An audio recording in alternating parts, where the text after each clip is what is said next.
Hello and welcome to Rolling with Reviews. I'm Will, and with me as always is the person who gets off of a long work week just to play a game about getting off from a long work week, Sarah. And today we're doing a review of Feierabend, which is finishing time in the US from the translation. If you're curious about our two-player perspective and accessibility, check out our other video, Rolling with Two, Finishing Time. Sarah, tell us a bit about this game. All right. In Finishing Time, you are playing a team of workers trying to relax after a stressful work week. Players start off with a 70-hour work week and a very low income with few possibilities for relaxation. Over the course of the game, players will improve their working conditions and find better ways to relax. Whoever reaches 40 relaxation first triggers the end of the game, and at the end of the final round, whoever has the most relaxation wins. All right, Will, so why did we get this? So we are fans of Friedman Freeze. At least trying out his games. Yes. Even if the game does not work well for us, we always like checking out his designs because he comes at game design every time with a very unique, fresh I think feel. the only games of his that we completely don't get are the route building ones. Right. Because those don't work for us at all. Right. But otherwise, we check out almost everything else and see, because we kind of take it as a learning experience. Yes. So we saw this available on the BGG store, and that is actually the distributor for this game in the US. Right. It's the only way to get it that I'm aware of. At least it was 4 years ago in 2020. Right. So that's why we bought it. Yeah. And we finally got to playing it. A small note. Oh, yes. This happened to us And several other people. When we bought it and we finally opened it up 4 years later, we looked at, and one of the important boards that help make up, I think, an amusement board was just missing. And so we tried contacting the company. But the company's in German, so we didn't get a response. But we did see other people contacted BGG, and the company had sent them a bunch of replacement boards. So if you do buy it, make sure to open it up, make sure you have all the components, and if not, contact BGG store. Right. Because hopefully they got enough copies of the missing board, because that seemed to be a pretty common problem. And it's a board that is needed at all player counts. So you can't even play the game at 2 players without it. Much less 6. Much less 6. All right. So what do we like about the game? Well, the game flow. The narrow focus, you like the fast turns? Yeah, it's not a very broad game, so therefore you have a real good grasp of what you're doing, so turns just fly by. Yeah. Really quickly. Yeah, there's not a whole lot of different things to do. Yeah. And I really like that there are certain spots that taking actions with partners are either optional or required, and those produce better results.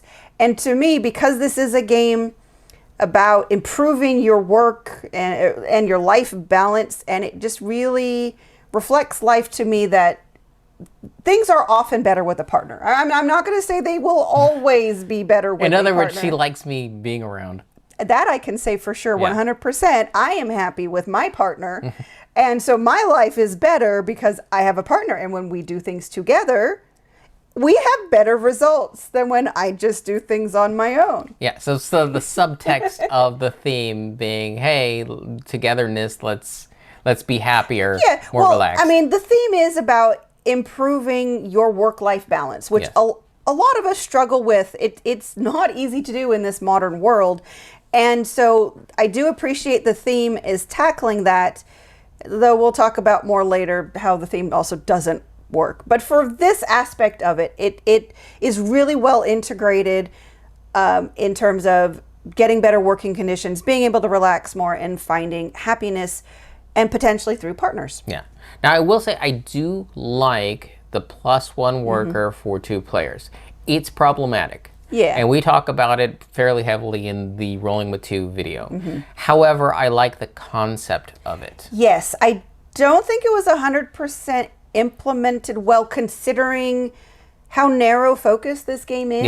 Yeah. The decisions in the game need to be broader for, I think, the +1 worker token to actually make more sense. But I'm always a fan of, when you're going to make a 2-player variant, giving the players agency over whatever you're trying to simulate rather than something random happening to the players. Yeah, because that's usually what kind of rubs you the wrong way is like, well, now there's a bot here. They make absolutely no sense. And they just randomly took the most expensive spot because they don't have to pay for anything. That doesn't make any sense. But if Will has a token that allows him to pay to do that twice, that makes sense. Yeah, I'm still paying for it. Yes. It's still coming out of my economy, going into the game. Exactly. Makes sense. So player agency, especially when you're trying to simulate higher player counts with a 2-player count, is just really good. Yeah.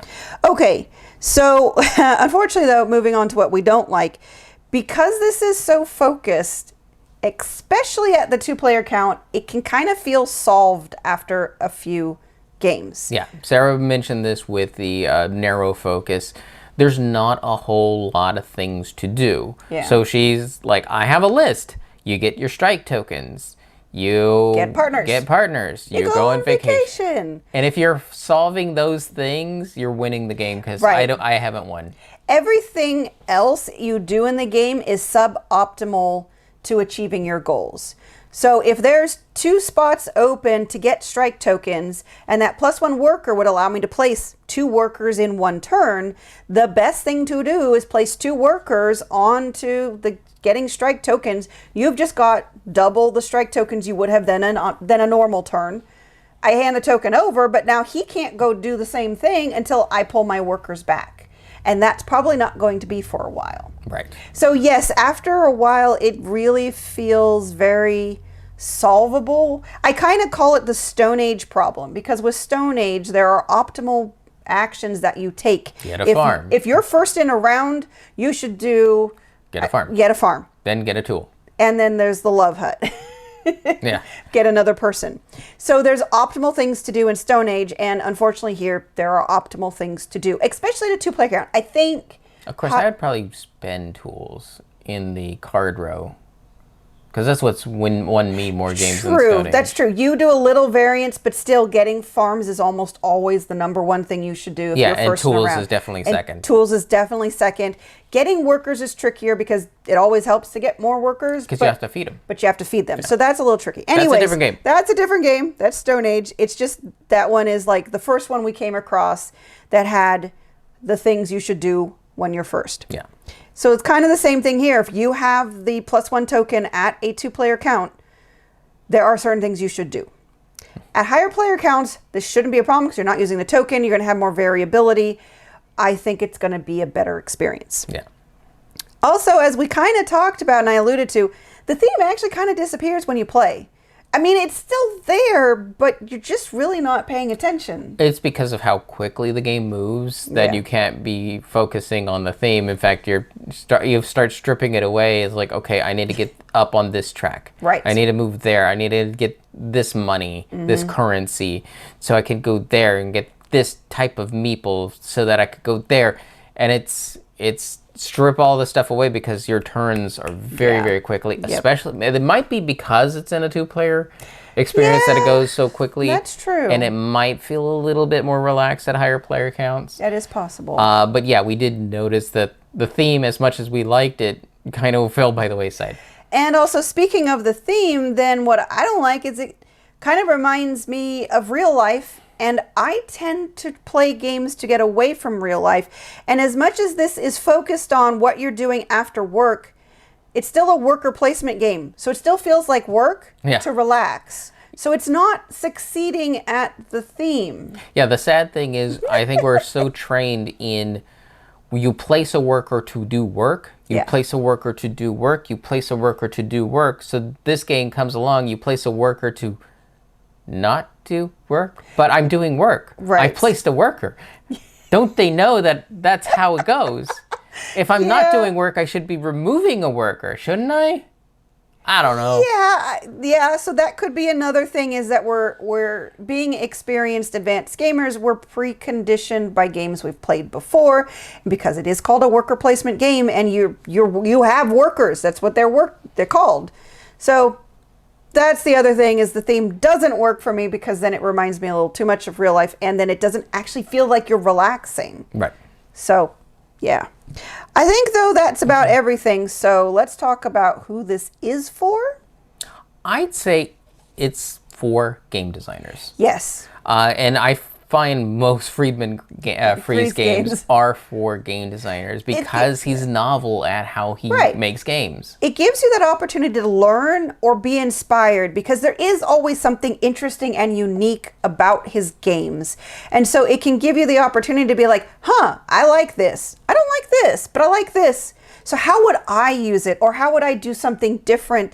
Or it just, like I said, it's a really good...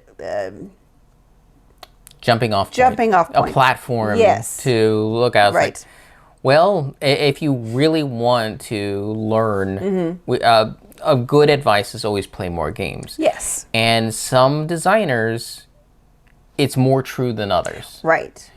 Because some designers, well, they'll kind of repackage the same game. Right, they kind of make the same game for 5 games in a row. They're just iterating on it, which is fine. It's a way to do things. Well, because they're improving themselves. Right, that's true. I would say, like, Ryan Lockout is a good example of that. Yes. Every game of his is better than the last. Yes. But they're, like, incremental changes, and he still puts in a freaking ton of work. That is true. On any one of those games. It's not like he shortchanges anybody with a new game, but he is making...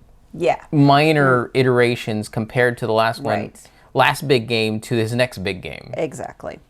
Friedman Freeze, though, just throws the baby out with the kitchen sink and starts all over from scratch, and so every game feels kind of fresh and different. Now, if you are we are talking about people who just want to play games and they're not game designers, this unfortunately would be for advanced gamers. However, it would feel like a lighter experience because, like we said, it can go really fast because of how narrow it is. You'll understand how to play the game and understand what to do really quickly, but you can't really call it a filler game because it's a big box game that takes a lot of setup, but it'll go more quickly. Yeah. I also would say it's probably going to be better at the higher player counts. So advanced gamers playing at higher player counts, I think that's where this game could potentially shine. I would say at various player counts. That's true. If you vary it up, yeah. Yeah, I wouldn't say always play it at X player count. No. I'd say keep changing up the number of players. Yeah. And that will also keep the game a little bit fresher. Agreed. Okay, then let's go over our ratings. So for our ratings, we each get 1d6 worth of ratings to give. 1 is low, 6 is high. We give a number, a reason why, add them together, and see what it rolled for us. Sarah, what did Feierabend, also known as Finishing Time, roll for you? I give it a 3. I think it's a solid game with I'll call it a different theme, because there really aren't a lot of games with, well, I mean, there are games about work, but there's not that many games about what you're doing after work to relax. Yeah, so at least basically teaching you work-life balance. Yeah, so I do appreciate what it's trying to do with the theme, and there are some interesting concepts. The problem is for us, since we're gonna just play it 2 players, the game is not, in my opinion, really rewarding at a 2-player count.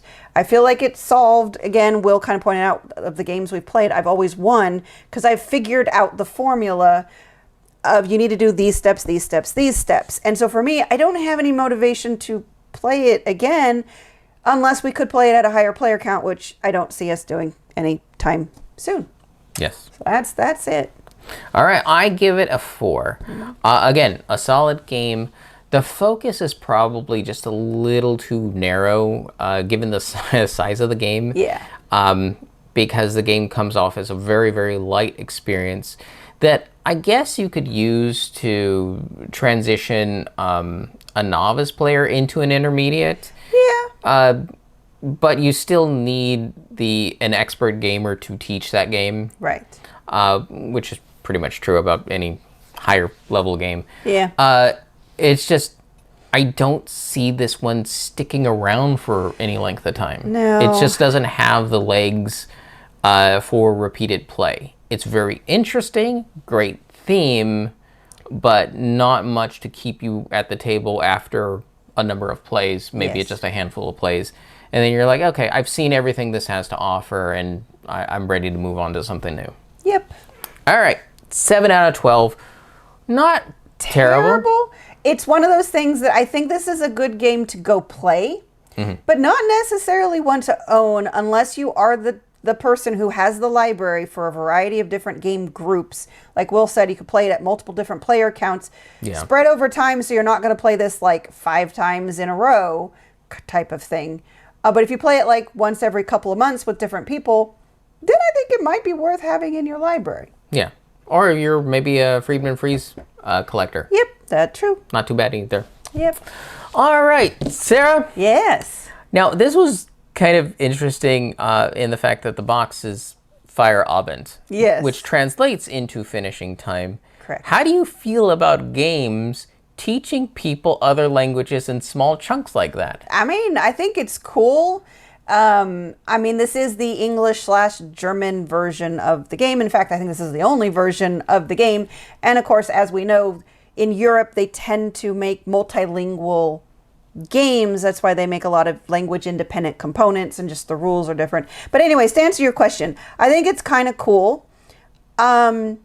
I'm not sure I'd really be invested in a game that like really teaches you another language, but I was thinking like small bits. Oh yeah, just so like a word here. Feierabend translates into finishing time. True. Maybe it says what partners are.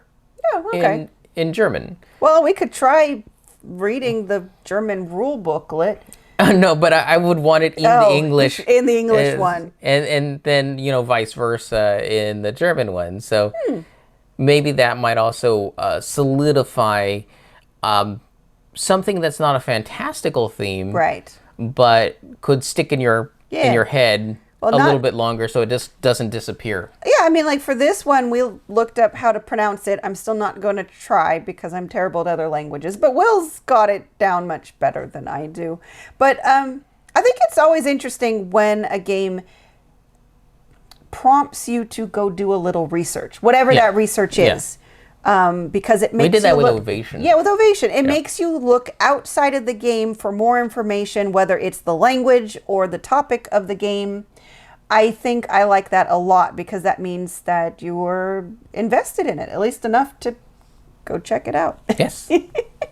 All right. And we've been Rolling with Reviews. If you have any questions, comments, or concerns, you can reach out to us on the various social media platforms at Rolling with Two, that's TWO. We're on Blue Sky, Facebook, Twitter, and Instagram. For Discord, we have a channel on Tabletop Express. Check the show notes for the invite link. If you have time, check out the other content Nanaman has found for you, because remember, he's rolling with you.